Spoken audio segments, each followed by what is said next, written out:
trong khi 95% nhà đầu tư đang mải mê tìm kiếm cơ hội bắt đáy sau mỗi đợt điều chỉnh của thị trường. Trong khi đám đông vẫn đang say sưa với những con sóng kỹ thuật ngắn hạn, 5% những người hiểu chuyện, những nhà đầu tư thực thụ, đang âm thầm làm một việc hoàn toàn khác. Họ không tìm cơ hội, họ đang tìm cách thoát khỏi những quả bom hẹn giờ. Bề mặt thị trường có vẻ yên ả, thỉnh thoảng gợn sóng.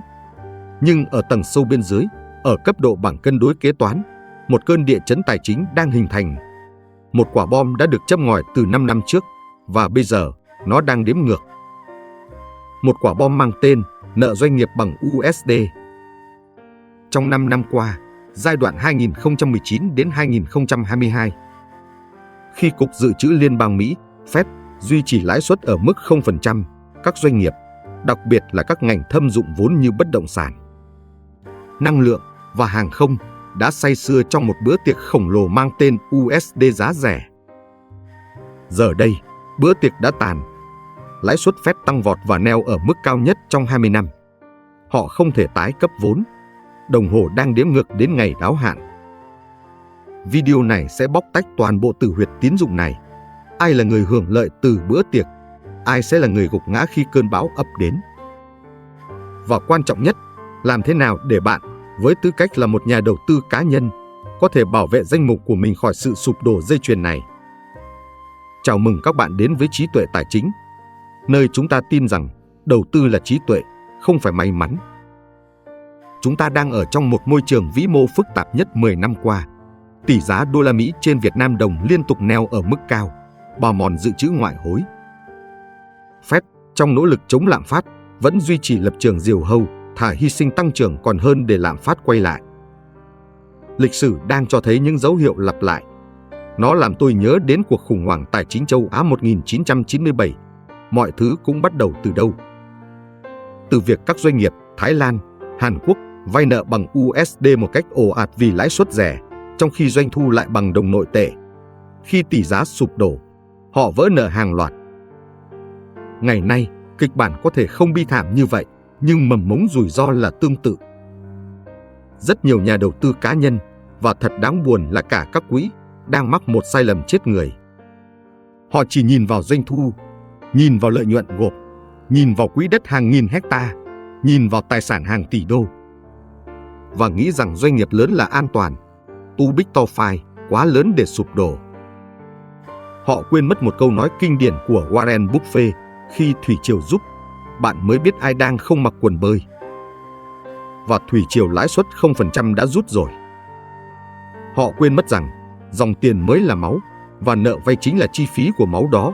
Một cơ thể dù to lớn đến đâu, nhưng nếu mất máu liên tục, cũng sẽ gục ngã. Và hiện tại, rất nhiều doanh nghiệp đang chảy máu đô la từng ngày, từng giờ. Trước khi tôi bóc tách chi tiết bữa tiệc tàn này, nếu bạn muốn YouTube ngừng đề xuất các video hô hào hô bắt đáy bằng cảm xúc và bắt đầu cung cấp cho bạn những phân tích rủi ro có chiều sâu, bằng lý trí, hãy nhấn like video này. Không phải cho tôi, mà là để dạy thuật toán biết bạn muốn nhìn thấy sự thật. Bạn muốn bảo vệ tài sản của mình bằng kiến thức, không phải bằng may rủi. Luận điểm đầu tiên, hãy tua ngược thời gian. Chúng ta cần hiểu rõ gốc rễ của vấn đề. Đó là bữa tiệc USD giá rẻ, giai đoạn 2019 đến 2022. Hãy nhớ lại, khi Fed đưa lãi suất về 0% và đại dịch xảy ra, dòng tiền rẻ được bơm ra toàn cầu. Đó là chính sách nới lỏng định lượng, QE, tiền rẻ như nước lũ, chảy đi khắp nơi. Lúc đó, bối cảnh ở Việt Nam là gì? Muốn vay tiền trong nước, vay bằng đồng Việt Nam, lãi suất là bao nhiêu? 10%, 11%, thậm chí 12% cho các doanh nghiệp bất động sản. Đó là một chi phí vốn rất cao. Nhưng nếu họ có khả năng, có xếp hạng tín nhiệm, họ nhìn ra thị trường quốc tế, vay USD trên thị trường quốc tế thì sao? Lãi suất chỉ 3%, 4%, thậm chí có doanh nghiệp lớn, uy tín hàng đầu, chỉ vay được với 2,5%. Bây giờ, hãy đặt mình vào vị trí của một giám đốc tài chính, CFO. Bạn chọn gì? Một tập đoàn bất động sản A muốn xây một siêu dự án 1 tỷ USD.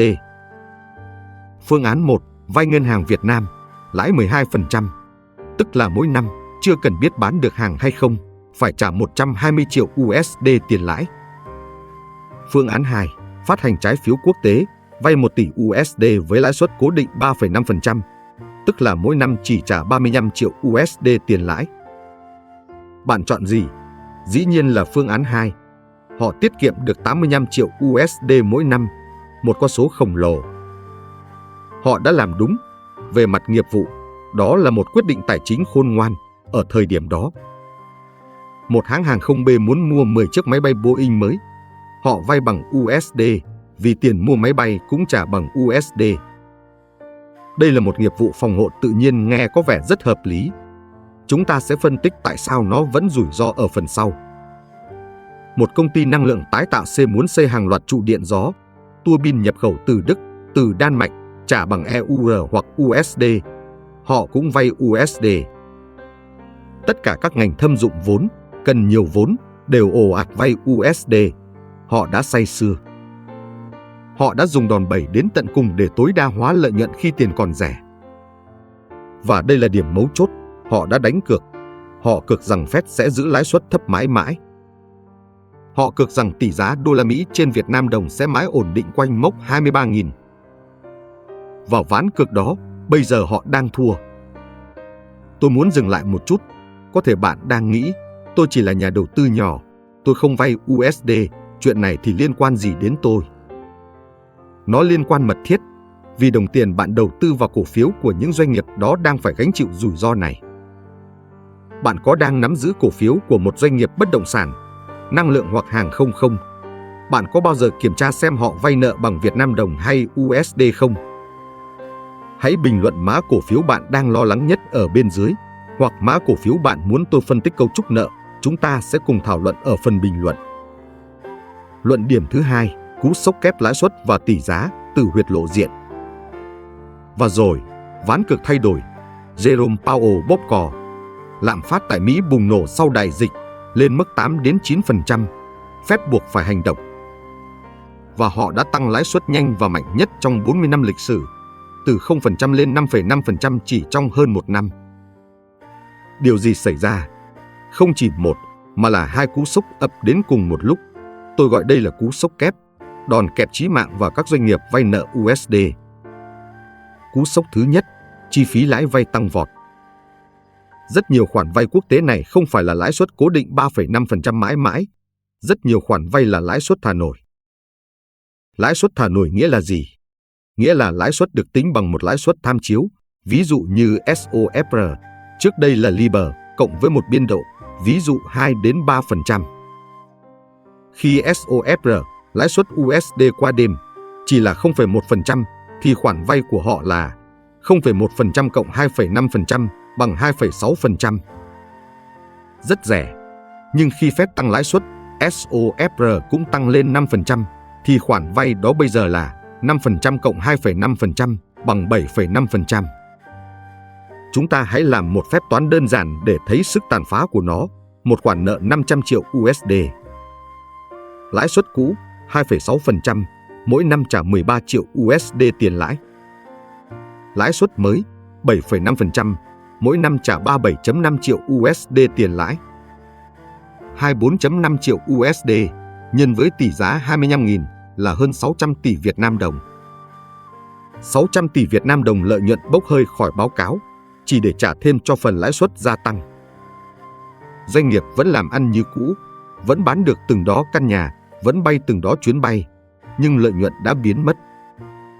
600 tỷ đó đáng lẽ phải là của cổ đông, là của bạn, thì giờ nó bay sang túi của các chủ nợ quốc tế. Cú sốc thứ hai, tỷ giá DXY tăng. Đây mới là đòn kẹp thứ hai. Đòn này còn đau đớn hơn. Khi Fed tăng lãi suất, đồng USD tăng giá so với mọi đồng tiền khác trên thế giới. Đồng Yên Nhật mất giá, Euro mất giá, và Việt Nam đồng cũng không ngoại lệ. Chỉ số DXY, đo sức mạnh đồng USD, từ 90 vọt lên 105, 110. Chúng ta lại làm một phép toán, cùng một khoản nợ 100 triệu USD. Thời điểm 2021, tỷ giá 23.000, doanh nghiệp ghi sổ nợ 2.300 tỷ Việt Nam đồng. Thời điểm 2025, tỷ giá 25.500, doanh nghiệp phải đánh giá lại khoản nợ này trên bảng cân đối kế toán. Nó không còn là 2.300 tỷ nữa, mà là 2.550 tỷ Việt Nam đồng. Họ không làm gì cả, không vay thêm một đồng nào. Nhưng khoản nợ tự động phình to thêm 250 tỷ Việt Nam đồng. Và đây là điều quan trọng nhất về mặt kế toán mà 99% nhà đầu tư cá nhân bỏ qua. Khoản lỗ 250 tỷ này được hạch toán là lỗ chênh lệch tỷ giá vào báo cáo kết quả kinh doanh. Nó ăn thẳng vào lợi nhuận sau thuế. Nó có thể kéo một doanh nghiệp đang lãi 200 tỷ từ kinh doanh cốt lõi thành lỗ 50 tỷ. Nó làm cho PE của cổ phiếu từ 10 vọt lên vô cực vì lỗ. Nó làm cho lợi nhuận trên mỗi cổ phiếu của bạn từ 2.000 đồng tụt xuống âm. Đó là một cú kẹt hoàn hảo, chi phí lãi vay tăng, nợ gốc cũng tăng theo tỷ giá. Bạn còn nhớ hãng hàng không lúc nãy không? Họ vay USD để mua máy bay, cũng trả bằng USD. Nghe có vẻ an toàn, nhưng không. Doanh thu của họ là gì? Là bán vé máy bay, 80 đến 90% là thu bằng Việt Nam đồng. Khi họ thu Việt Nam đồng, nhưng lại phải trả nợ gốc và lãi bằng USD, họ đang phải gánh chịu toàn bộ rủi ro tỷ giá. Chi phí của họ tăng vọt theo USD, nhưng doanh thu thì không. Đó là tử huyệt. Luận điểm thứ 3, quả bom đáo hạn và rủi ro tái cấp vốn. Chi phí tăng, lợi nhuận giảm, đã là tin rất xấu. Nhưng đây mới là đòn kết liễu, đây mới là tiếng bíp cuối cùng của quả bom đáo hạn. Các khoản vay, các lô trái phiếu quốc tế phát hành 5 năm trước, 2020, 2021, giờ đã đến lúc đáo hạn. Họ phải trả nợ gốc, 500 triệu USD, 1 tỷ USD. Nhưng họ lấy đâu ra tiền? Lợi nhuận đã bị bào mòn bởi hai cú sốc kia rồi. Dòng tiền kinh doanh đang âm. Họ chỉ có một cách duy nhất mà các doanh nghiệp thường làm, vay khoản nợ mới để trả nợ cũ. Đó gọi là đảo nợ hay tái cấp vốn. Nhưng họ có vay được không? Đây là câu hỏi ngàn tỷ. Câu trả lời là không dễ dàng. Thứ nhất, không ai cho vay mới với lãi suất 3,5% nữa.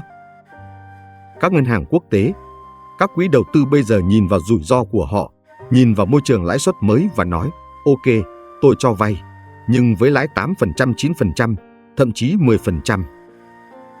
Thứ hai, bản thân doanh nghiệp đã yếu đi. Báo cáo tài chính lỗ vì tỷ giá. Tài sản đảm bảo là các dự án bất động sản thì đang đóng băng, mất giá.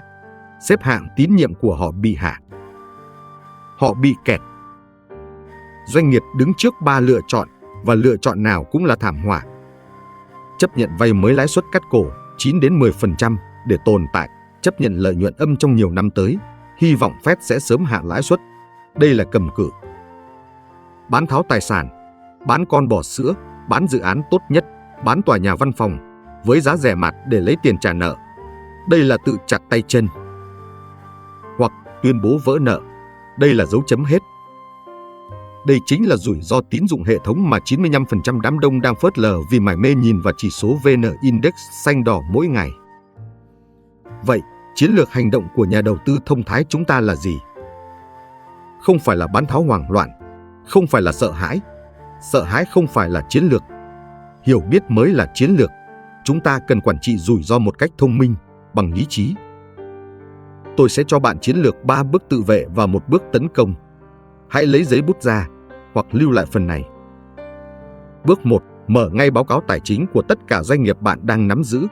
Đừng tin vào bất kỳ chuyên gia nào. Hãy tin vào con số.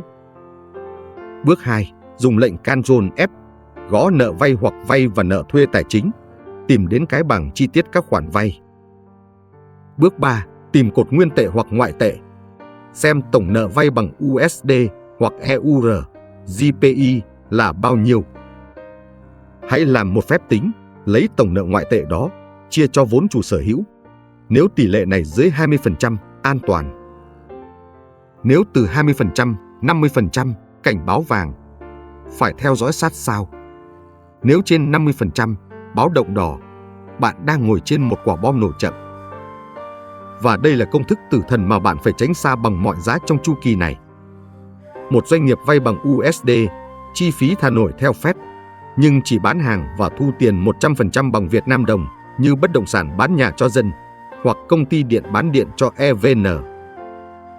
Họ không có nguồn thu USD để đối ứng. Họ đang bị kẹp tỷ giá mỗi ngày.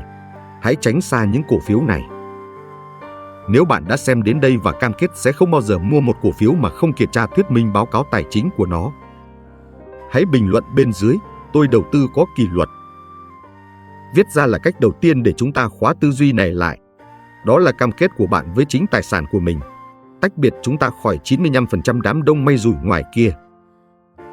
Bây giờ là bước 4, tấn công. Trong rủi ro luôn có cơ hội. Vậy cơ hội ở đâu?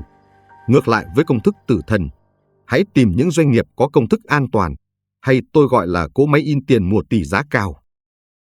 Đó là các doanh nghiệp xuất khẩu, thủy sản, dệt may, gỗ, hóa chất hoặc công nghệ như FPT, Viettel Global.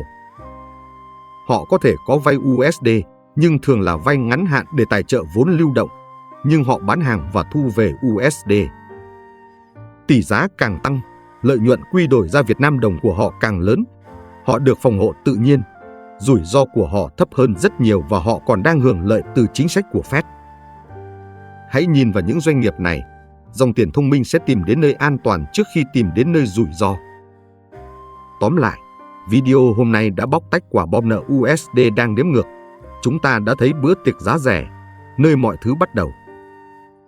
Chúng ta đã phân tích cú sốc kép lãi suất và tỷ giá, thứ đang bào mòn lợi nhuận doanh nghiệp. Và chúng ta đã cảnh báo về nguy cơ chết người từ vỡ nợ tái cấp vốn khi bom đáo hạn. Đừng để mình bị cuốn vào những con sóng ngắn hạn xanh đỏ trên thị trường. Hãy là nhà đầu tư nhìn vào sức khỏe tài chính thực sự, nhìn vào bảng cân đối kế toán. Hãy nhớ châm ngôn của chúng ta, đầu tư là trí tuệ, không phải may mắn. Nếu bạn thấy video này giá trị vì nó cung cấp cho bạn một góc nhìn phân tích sâu và cảnh báo rủi ro kịp thời, một góc nhìn mà không nhiều người dám nói, hãy nhấn đăng ký kênh Trí tuệ Tài chính và bật chuông thông báo. Tôi ở đây để bảo vệ tài sản của bạn bằng kiến thức,